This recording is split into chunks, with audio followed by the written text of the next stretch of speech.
Be ready. Anyways, guys, good evening. Welcome back. We have got our final match for this evening. It's Orange versus MUFC, a Group B showdown, a Group of Death showdown, and we've got Orange over on the Radiant side, MUFC on the Dire team. Joining me is Triumph of Man, and right off the bat, we see a couple of bans, including the Lycan, largely because Orange, as much as they'd love to pick it, do not have the first pick.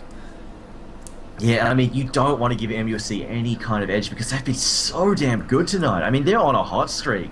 I mean, they're looking to make it 5-0 now, aren't they, in their group with this last match? I'm pretty sure this is their final match, if memory serves me correctly. Yeah, this is MUFC's final group match. They've beaten everyone in the group. 2 Chinese teams, IG and LGD, and then taken out Stars Boba as well as Space Monkey. So this match would give them the top place in their group with a nice 5-0. And they're up against Orange, who have been playing very well. I believe in the Pro Dota 2 tournament, they're currently sitting on like 5 wins and just 1 loss. So they are definitely a team who are in a bit of a hot streak at the moment, but not going to have the Lycan, which they've had a couple of times in that winning streak. And once again, much like last time with IG, the Obsidian Destroyer being banned out, a definite respect ban for MUFC's Nick. Just saying, yeah, let's not let them get their hands on that anywhere near that hero unless they cause massive carnage. But some relatively standard bans, though, coming out from the Dire side. As MUFC have picked off Windrunner, they've gotten rid of the Darkseer as well. But Queen of Pain, don't see her banned as frequently. Yeah, Queen of Pain, I think it's more, I mean, Mushi does play that Queen of Pain quite a lot. Orange almost always picking up with their first 3 picks, and Windrunner is another hero which I've seen Yamato almost play every single game when it hasn't been banned. So if they get Windrunner Queen of Pain, they will take it. So I feel like both teams not banning what you'd ban in a normal standard game, but banning heroes that their opponents want, which is going to be the Windrunner, the Queen of Pain, and the Darkseer, whereas the Radiant team banning out the OD. They ban out the Lycan, maybe going to go for a jungle hero ban here, but they may just decide, okay, let's leave both Chant and Enchantress in the pool. If they take one, we take the other, because both teams do like to run those jungle heroes, and we'll see what MUFC want to leave, as this pool is wide open. Invoke is still in the pool as well. What do these teams want to go? Indeed, just waiting for the first pick to roll out here now. It is for the Dire side. MUFC, they get their greedy little mitts on whatever they feel like here. They've got the first choice, but will have to put up with a double response there from Orange. Now, Windrunner is off in the first pick, and they've gone for the VS once again. Now, who was that on the VS last night? It wasn't Nick, it wasn't TFG, it wasn't Shuck, it was Net or Ling, if memory serves. No, Ling was the jungle last match. Last match it was Net. Yeah, last match it was Net playing the Vengeful Spirit. The match before it was Sharky playing him. So Ling and Sharky kind of switch between the carry role and the support role, which is something quite unusual. But it's because Ling is the one who plays those jungle heroes, and we'll see just who will be playing. It'll probably depend if they get the Chen or Enchantress, and I definitely think we'll see both those heroes being picked up here. Orange go with the Chen, which makes me think MUFC can pick up the Enchantress and one other hero here. Shadow Shaman as well. So Orange, they're thinking push right off the bat. Yeah, well, I mean, Net was so fantastic last game. Just such a slippery customer. Could not be pinned down there. Just, I think VS, one of the easiest heroes against. She's really sort of hard. She's a hard support hero. She's soft, she's squidgy, she's an agility hero with no farm, and yet she was so damn hard for them to catch. But you were completely correct, Gods. They went straight for that Enchantress. I'm thinking we're going to see a lot of creep trading. You know, Chen and Enchantress do this mid-battle. They'll just start swapping creeps because they can. And, I mean, just lots of early aggression. Both teams, plenty of early aggression available to them. We've got Serpent Wards, we've got the Diabolical Edict. The question is Leshrac going to be a farmer, or will he be a support hero, like a sort of a soft support? Obviously, VS is here, but he could be a soft support. Yeah, I think it's quite likely it's going to be a farmer here when they've got the VS and the Enchantress. The Leshrac probably going to be either in a solo role or even in that dual lane with the Vengeful Spirit. I'd say it's most likely going to go into that mid lane when VS will lane with some other hero. Orange is going to pick up their other support hero. So right now both teams already have their supports. Neither team really knows what carry the other team wants to go. And I mean, with heroes like Anti-Mage as well as Morphling left in the pool, definitely both teams are going to be a bit concerned about what the other team wants to get. And they're sort of trying to bait the other team into picking their key hero first, which in this case it's going to be MUFC. They've got the 4th pick. They're the ones who had the first pick, and they're going to be probably picking up their hard carry first, which means Orange have a chance to maybe counter pick them depending on what MUFC go. We'll see indeed. The Broodmother getting picked up there. And she sort of floats in and out of favour. Don't see her. I mean, the only team that I've seen just continually trying to run Broodmother over the last few months would have been Mineski, but I think they just sort of, they haven't been practicing all that hard and just sort of, you know, in old habits. So I can't tell whether or not that she's really that awesome to really be continually picked and stuff. But the Lone Druid is being banned up by Orange. I guess they saw how well MUFC used him last game, which fair enough, he was incredibly I mean, that's definitely a very powerful use from just chipping away, just continuing chipping away at those towers, just pushing up, using that radiance as well. So damn annoying. Just so damn annoying. But now the final ban here for MUFC, what are they going to pick up? Are they going to get rid of one of those hard carries? I mean, we've still got the anti-mage, we've still got the Morphling left on the board. We know Mushi is definitely very, very scary with that Morphling, but I mean, he could be that. I mean, even Rasta is in sort of the same boat as Leshrac. He's one of the heroes. Could be a farming hero, could be a solo mid, or could be a soft support. Yeah, I think with the way it's set up now, we may see Morphling pick. I think both teams will be a bit sort of reluctant to pick up the anti-mage, especially Orange. I mean, those Dire heroes can put on a lot of pressure early on. You've got the Enchantress who can pick up multiple creeps early on. With the Vengeful Spirit ganking, I mean, anti-mage will have a very hard time farming if Orange want to pick that up as their carry. Morphling has a few more escape abilities and also early game presence with that nuking waveform. So we'll see what he wants to go for, as MUFC may want to go for the anti-mage themselves. I think it is the safer option for MUFC, but Orange I definitely think are not wanting to go anti-mage against those heroes. It's an anti-mage ban though, so that's not an option for either team. Regardless. Yeah, and Morphling, I guess, the main hard carry left. We'll see if Orange want to ban that here. Yeah, well, of course, OD also being knocked out, of course. If you never watched a South Asian game, OD is actually pretty damn popular, and MUFC are very well known for running a very scary Obsidian Destroyer, courtesy of Nick there on the Dire side. One last ban. What will they pick? Will they get rid of that? Will they get rid of another hard carry, or will they just try and pick up one of those solos, one of those annoying solos or technical heroes? I mean, we see bans and stuff like Earthshaker or like Sand King, but both of them still available. We haven't really seen that many support bans this match. Well, with all the support heroes have already been picked up with those first 6 picks. I mean, CM and Chen, the 2 supports for Orange, whereas MUFC have the Enchantress and the Vengeful Spirit. So we'll probably see either a solo or a carry being banned here. Maybe even the Puck. Puck could be a side lane solo that MUFC want to get, or just go for a hard carry hero like that Morphling who is still in the pool. But I don't think MUFC are that that accustomed to using the Morphling as a hard carry. I'd say they maybe even more likely go as, I mean, I've mentioned it the last 2 games. Tiny, this could be the game where we see TFG finally playing as Tiny. They're going to ban out the Invoker. I like that ban. Invoker, I think, would have probably been picked up with these last 2 picks by MUFC, with it left in the pool. So, yeah, well, he's one of the, he's incredibly flexible. It's like the, kind of like the early winner, can just fit into just about anything you want to do. If you need that AoE 5 out, you can do that. If you want someone to suicide, so they do grab the Morphling though. I don't know, maybe they've got someone that has that Morphling up their sleeve, they're really comfortable with it. Again, you know, he's definitely an all-round powerful hero. They're just deciding, you know what, let's just run him. Obviously they're a pro team, they've had practice with a lot of heroes, can run just about anything they feel like, they're just not well known for it, so could be a bit of a sort of a dark horse carry for them. Yeah, and we'll see how that works out for them, as they do have some nice support game. Because I mean, even with a Morphling, which is your late game carry, they've got such great early game aggression heroes, and Morphling can sort of contribute some damage himself. So I definitely think Orange are going to be careful. These squishy heroes they've got so far are very prone to being ganked, and if they can get the farm and sort of levels on Chen as well as Shadow Shaman early on, they should be okay. They need to get up the mech, the early Hand of God, and Shadow Shaman needs to get up some sort of survivability and mobility. Get the Blink Dagger up. Even that mid-game BKB is going to be very, very important. So I think Orange, if they lane this and get that, don't fall too far behind early on, they should be okay, but if not, they could get overwhelmed a bit.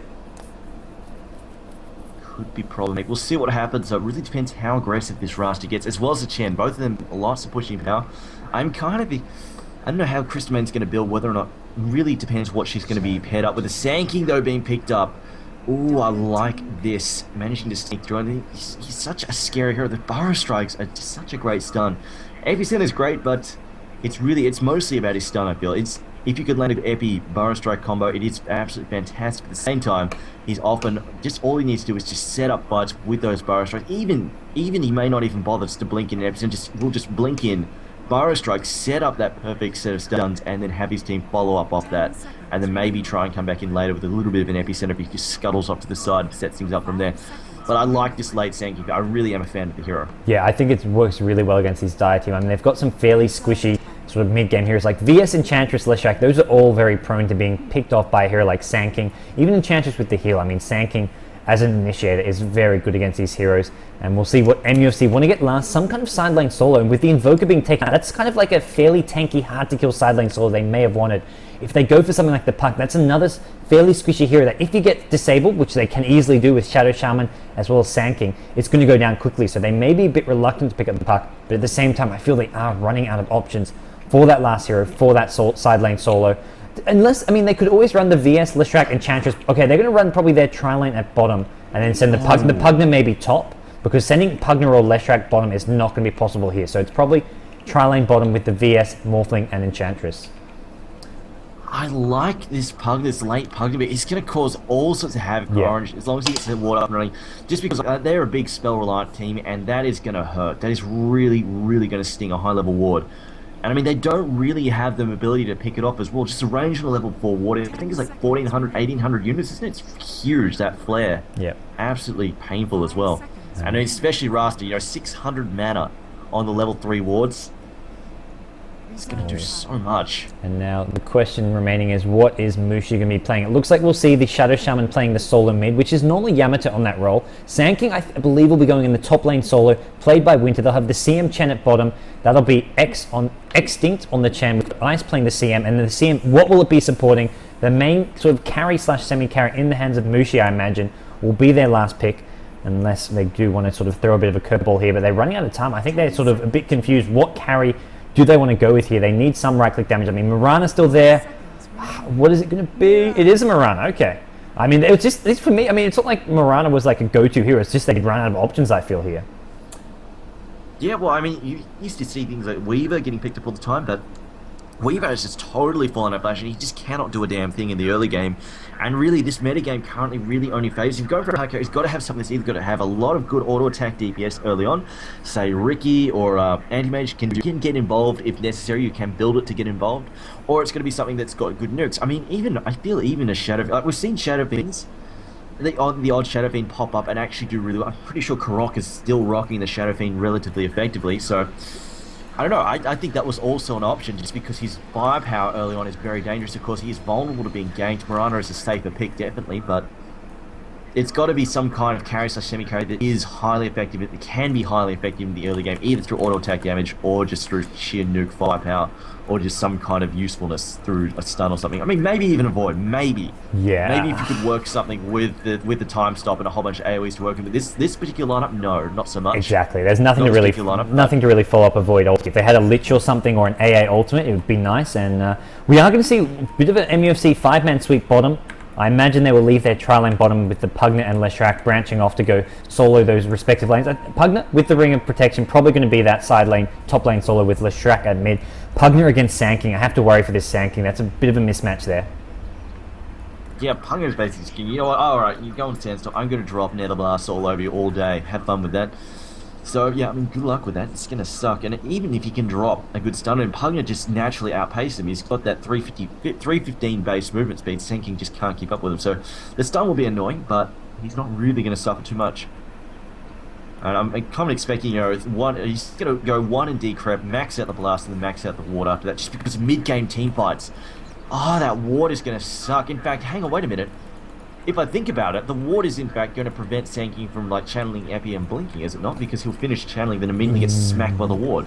Yes, but it's one of those things that the channeling lasts for what? Is it 2 seconds? Yeah, it's 2 seconds of channeling, so the blink dagger cooldown is maybe 3 seconds, so you might miss 1 or 2 pulses, but you can still, because it damages you immediately, I want to say. So after you finish channeling, you'll be about able to blink. You'll just have to maybe miss the first or second pulse before you can blink again. That would be my guess. Good point, actually. This is actually a good point. Yeah, cast times versus actual channel times. Those mana expended immediately when you start channeling, rather than something like Shadow Fiend, which is just an elongated cast time. And Mirana has gone for an early Wraith Band, so has been pulled those tangos, and the Wraith Band will definitely help out in this lane, as there goes a ward being dropped, and not going to juke it out. The VS Enchantress coming up, CM and Mirana's side. Let's get the hell out of here. Pugna is actually going to be in the tri-lane at bottom. This is not quite what I expected. Solo mid is going to be Morphling, played by Nick. So very, somewhat unusual lane. Solo mid Morphling with the Pugna in the tri-lane, played by Sharky. As right off the bat, Chen and Enchantress going to be duking out here in the jungle. I mean, they've got better push potential with the Pugna just because the constant Nether Blast suck. Oh, wow. Ling getting caught right out there, completely shut down, gets frozen in place, smacked by an arrow, and drilled down.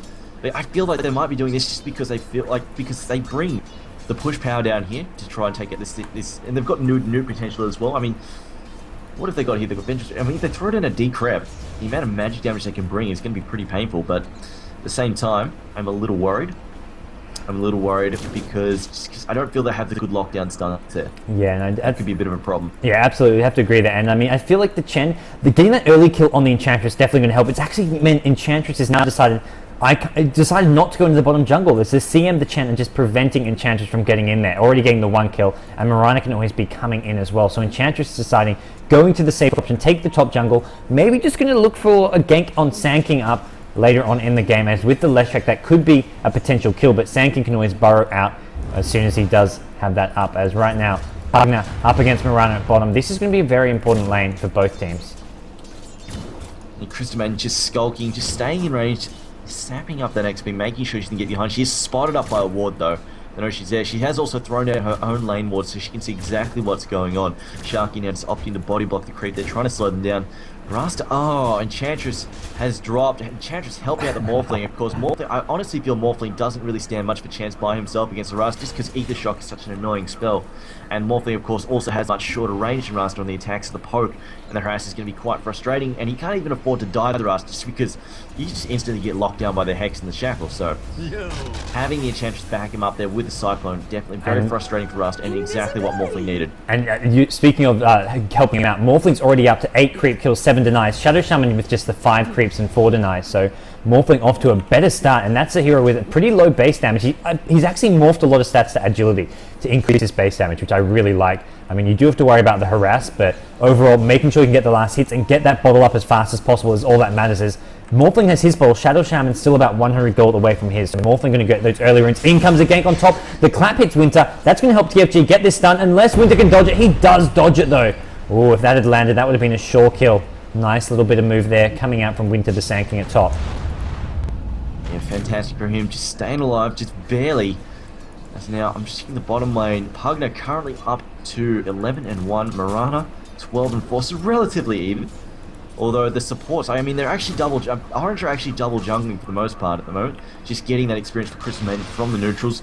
They might try and jump the mid lane. They have popped up the smokes. That mid lane is a bit... I mean, Morphling with the escape mechanism with the waveform, I don't actually think they can get that kill, even with the Shadow Shaman disabled. So they're going to swing top. This is a much easier kill. It is a longer way to walk, but if they can shut down this Leshrac early on, it's definitely going to help them out. And they're going to be looking to use that Burrow Strike to initiate and then follow it up with the CM and Chen. CM having both level 1 Nova and Frostbite. The double nuke with the 1 slow will definitely make this a fairly easy kill if they can get the stun. They revealed themselves though. TFG a bit slow to react, gets ensnared. Sanking will have the stun coming fairly soon, and this will be a fairly easy kill. Although CM taking a lot of damage, the Edict, it gets a revenge kill. Wow. Vengeance is served, however, he did go down first, so she at least got the experience from it. It's something she wants, especially as a sort of a semi-roving hero. Falling behind XP is always the thing that hurts the most. You can always catch up on a bit of gold later, not too hard, but it's losing that experience the thing that stings the most. So at least grabbing the experience before he went down. Now, in the bottom lane, Pugna versus Mirana. Mirana has picked up an early Aquila ring, another Nether Blast incoming. Mushi getting harassed pretty heavily there. 14-2 for Pugna, 18-10 for the Mirana, just staying ahead, just barely. Well, a possible gank incoming, just getting harassed there with the illusion. There's a lot of wards on the Vengeful at the moment. You might want to play them, make some space. Actually, she doesn't have boots yet. Not yet. Yeah, no. I'm surprised we haven't seen anything from Enchantress really at the moment. She's got a net creep up and running as well. And Enchantress with that first blood on her really kept her out of the game, and then definitely helped out the mid lane with that wild camp, but it wasn't any sort of real serious gank looking to get any kills. Does have a smoke now, picks up a Centaur, may look to smoke and get a gank on the Shadow Shaman. If they need to kill the Shadow Shaman early on to really shut him down, but Sanking is there right by where the Enchantress is, maybe looking to scout this out. I hear a Hex somewhere. Oh, it's on Morphling in mid, I think. I just heard the Hex. Somehow I can hear it when I'm in the bottom lane. But regardless, Crystal Main's thinking about a gank. She's skulking around there. Has got the 1. She's got the 1x1 build. Pretty normal. The dodge there from Sharky gets hit by the Crystal Nova. I was kind of expecting to lead with the Crystal Nova and Frostbite before going for the arrow. A little bit odd there, that the fact that they opened with the arrow, just because it's very unlikely to hit, especially since Pugna's not as slow as most other heroes. Now they're going to swing around from behind.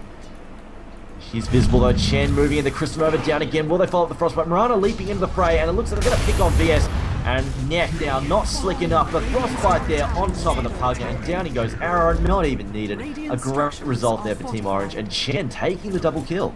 Yeah, really nice play from the Chen coming out for that gank. But meanwhile, Enchantress, instead of looking for some ganks, has decided, let's just push this top T1 tower. The Edict is going to be up in another second, and this is at least a tier 1 tower. They may look to keep on pushing. Shadow Shaman, meanwhile, manages to deny Morphling from a rune.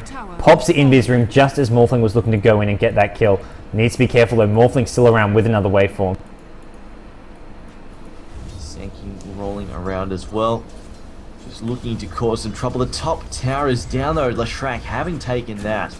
Going to accelerate his gold growth. He has also managed to pick up arcane boots at the moment. Just checking the rest of his team. Hugner, 800 gold.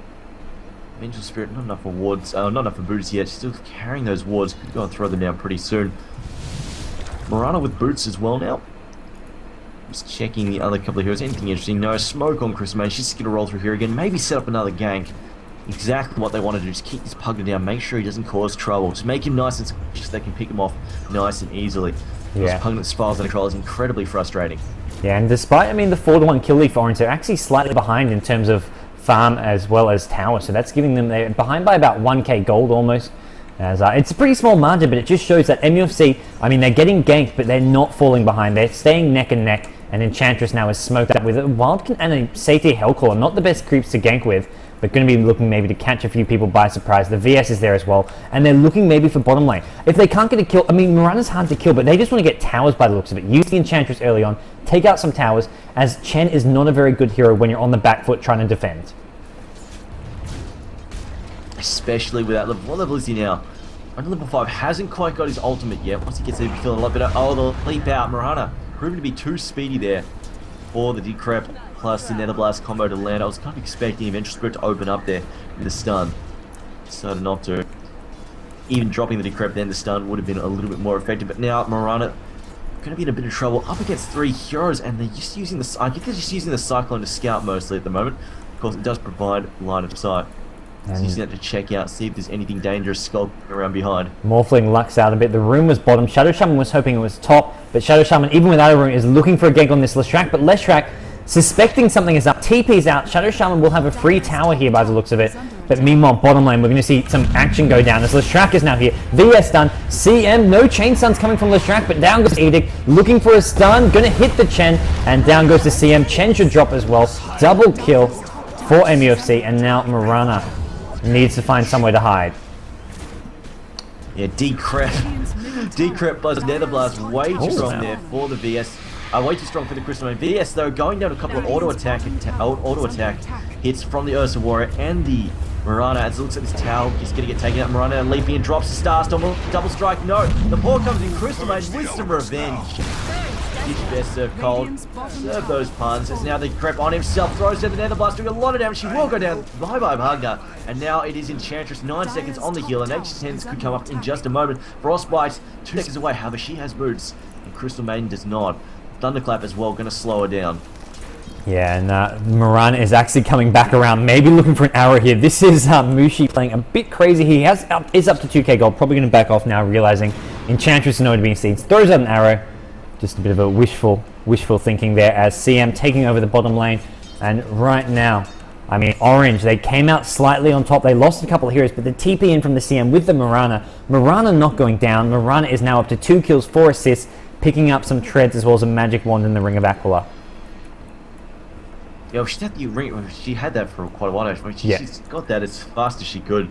Really on that fast treads. I find it interesting. Often when I see Mirana get played, it's just been something very common in the South Agency. It's the treads. In fact, Karok does this as well. But most other players I see get the Mirana, they go for the phase boots just for the early damage. Because Mirana doesn't have a lot of her own physical damage, just naturally. And she seems to have supplemented that with a few. Oh, the arrow, the epicenter as well. The banish not doing anything. Pugger in some serious trouble. Can they land another disable? Doesn't look like it. That ward, always a pain in the ass. But yeah, as I was saying, she supplemented that with just a couple of what are they? Wraith bands there. Yeah, I think with the Wraith bands you can you don't need the phase boots as much for that damage. The Wraith bands give you some damage as well as attack speed and just really boost up your damage. So you can then go for the treads. Treads is useful because you can switch it around depending on the situation. Use it to make the most out of things like magic wands and salves so you can get more HP, then switch back to strength treads. Although generally you want to be on those agi treads for the extra damage. As now Mushi heading back towards bottom lane, just trying to get up some farm because right now only 40 CS in 10 minutes. Not the best, but that's because of how action-packed this bottom lane has been. Indeed. Vengeful Spirit's currently sitting on 11 and 8. I'm just looking at this mid lane at the moment. Rasta 40 and 10. Morphling 41 and 22. Are they going to try and push that Smith down? Looks like it. Nobody here to defend. They're just going to go, oh, look at this free tower. Oh, this purple is coming from behind. Shadow Shaman's here. He has got ult up. He could drop this. If Hugger Ward goes down, this is going to cause a lot of damage. Chen pops his ult. Morphling, Wave Bomb, he gets Burrow Strike there. As Leshrac gets War Trap. Fantastic play there. Arrow on Morphling, catching Mick from behind, but he's healing up rapidly there. From that, more stats, basically, can they take him? They do just mention clean him up, and this is not looking good for the Dire team at all. MUFC getting manhandled by Orange. Orange just comboing so well. They just sort of, so many disabled